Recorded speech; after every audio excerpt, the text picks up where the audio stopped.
अबुद्ध योजना के अंतर्गत बदायूं जिले की फिजिक्स क्लासेस में आपका एक बार फिर स्वागत है। आज बहुत ही इंटरेस्टिंग टॉपिक है आज, जिसे हम कहते हैं व्हीटस्टोन ब्रिज, व्हीटस्टोन सेतु। व्हीटस्टोन ब्रिज होता क्या है? It is one of the accurate arrangement for the measuring of unknown resistance. एक अज्ञात प्रतिरोध को निकालने के लिए एक ऐसा अरेंजमेंट जिससे हम अज्ञात प्रतिरोध की मान वैल्यू हम निकाल सकते हैं, व्हीटस्टोन ब्रिज कहलाता है। व्हीटस्टोन ब्रिज 4 रेजिस्टेंस PQRS को मिलाकर बना होता है। इसकी संरचना इस प्रकार की होती है जैसे किसी स्क्वायर की 4 साइड्स, और उसमें एक सेंसिटिव गैल्वेनोमीटर लगा होता है जो उसके एक डायगोनल B और D के बीच में लगा होता है। The bridge consists of 4 resistances P, Q, R and S connected along 4 sides of a square, say ABCD shaped circuit. A galvanometer G is also connected in between the points B and D. The current flowing through the galvanometer is IG and its resistance is G. Capital G is the resistance of the galvanometer. The principle on which the Wheatstone bridge is based, इसका सिद्धांत, when 4 resistance PQRS of the bridge are said to be balanced, जब bridge के चारों प्रतिरोध PQRS चारों संतुलित अवस्था में हो, तो हम ये उस समय जो गणितीय सूत्र होता है उसका होता है P/Q बराबर R/S. Then P/Q is equals to R/S, where P and Q and R and S are the 4 resistance values of the 4 resistance. Now in order to do its proof, let us consider a bridge, Wheatstone bridge as shown in the figure.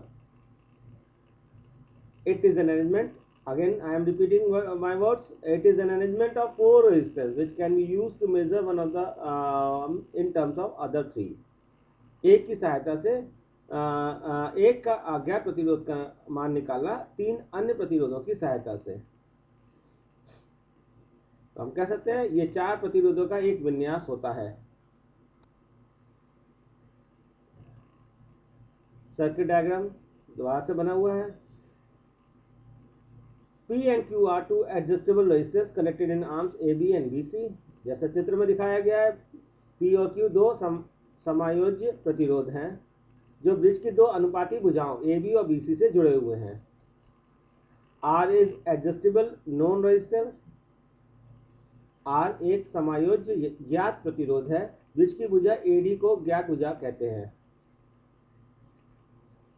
S is the unknown resistance to be measured. इस circuit में हमने जो माना है S का क्या है, एक अज्ञात प्रतिरोध माना है जो ब्रिज की सीधी भुजा पर लगा है। कुछ जगह X भी मान सकते हैं आप इसे। A sensitive galvanometer G is along with key K2 is connected in the arm BD. एक सुग्राही गैल्वेनोमीटर G को एक कुंजी K2 के साथ ब्रिज BD से जोड़ा जाता है। A battery E along with the key K1 is connected in the arm AC. एक बैटरी E को एक कुंजी K1 के साथ भुजा AC से जोड़ा जाता है। भुजाएं AC और AB युग्मी भुजाएं कहलाती हैं। On closing the keys, some current will flow through the galvanometer. जब हम कीज को बंद करते हैं तो गैल्वेनोमीटर में से कुछ धारा प्रवाह होती है और उसके 3 कारण हो सकते हैं। इट में कंसीडर द फॉलोइंग 3 पॉसिबिलिटीज जिनकी वजह से उस धारा फ्लो हो रहा है। पहला, हम ये मान सकते हैं कि बिंदु B D की अपेक्षा अधिक विभव पर है। Point B as at higher potential than point D. Second, point B is at lower potential than D. And third one, both points B and D are at the same potential. आप इस चित्र को दोबारा से एक बार देखिए। जब हमने कुंजी के यानी की के ऑन करी, कनेक्ट करी, तो इस सर्किट में से करंट फ्लो हुआ। जब करंट फ्लो हुआ I, तो वो आगे जाके 2 हिस्सों में बढ़ गया। कुछ करंट ए बी में फ्लो करा, कुछ करंट ए से डी में फ्लो करा। स्टार्टिंग में हमें ये नहीं पता कि गैल्वेनोमीटर में किस डायरेक्शन में करंट फ्लो करेगा, फ्रॉम बी से डी या डी से बी, या करंट फ्लो नहीं करेगा। 3 कंडीशंस हो सकती हैं। तो देयर में भी 3 पॉसिबिलिटीज, जिसको हमने यहाँ शब्दों में फिजिक्स की भाषा में ये लिखा है कि अगर पॉइंट बी पे पोटेंशियल ज़्यादा होगा, दूसरे में पॉइंट बी पे पोटेंशियल कम भी हो सकता है, और हो सकता है कि दोनों पॉइंट्स बी और डी पे दोनों में पोटेंशियल बराबर हो। तो उसी पर जो है, जो कैलकुलेटर का फ्लो ऑफ करंट है उसका डायरेक्शन डिपेंड करता है। अगर जिस कंडीशन पे, जो हम तीसरी कंडीशन की बात कर रहे हैं, जब दोनों पोटेंशियल्स बी और पॉइंट डी पर इक्वल हो, उस समय इस बी और डायगोनल बी और डी में कोई करंट फ्लो नहीं करेगा, तो हम कह सकते हैं आई जी का मान 0 है। उस कंडीशन पे आई जी की वैल्यू 0 हो जाएगी। हम इस तीसरी कंडीशन को ही हम कहते हैं स्टेट ऑफ बैलेंस, संतुलित अवस्था, व्हीटस्टोन ब्रिज की संतुलित अवस्था। This condition is called Wheatstone state of balance of Wheatstone bridge. और इस कंडीशन पे हम क्या करते हैं, किर्चॉफ्स रूल लगाते हैं। On applying Kirchhoff's second rule in the close loop A B D A, look at the circuit diagram A B D A. When we move from A to B, current is flowing I1 in the direction of movement. That is why we take positive I1P. The current to the galvanometer is 0. इसी वजह से हमने galvanometer वाली value नहीं लिखी। अगर आप लिखना चाहते हैं तो आई जी इंटू जी भी लिख सकते हैं, लेकिन आई जी की वैल्यू हमने स्टार्ट में ही मान ली 0 है, तो हमने वो पॉइंट छोड़ दिया। फिर उसके बाद हम डी पे पहुंचे। डी से जब ए में जाएंगे तो करंट हमारा था I3, लेकिन हमारे वो मोशन के अपोजिट डायरेक्शन में था। तो किर्चॉफ्स रूल के अनुसार हम इसकी वैल्यू लिखेंगे minus of I3R equals to 0, क्योंकि कोई बैटरी नहीं लगी है इस लूप में, क्लोज लूप में। तो हम ये कह सकते हैं thus I1P equals to I3R, named it equation number 1।